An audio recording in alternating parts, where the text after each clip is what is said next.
செஞ்சு முடிஞ்சாங்க திருப்பி ஃபர்ஸ்ட் இங்க பாருங்க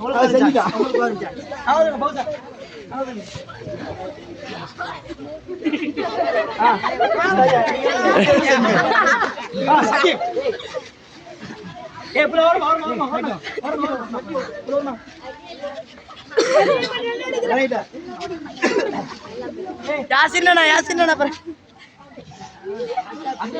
இங்க வா இப்ப செஞ்சு காட்டு இன்னும் அப்துல்லா இவன் செய்யறத பாரு அப்துல்லா செஞ்சு காட்டு தம்பி ஓரமா என்ன செஞ்சு காட்டு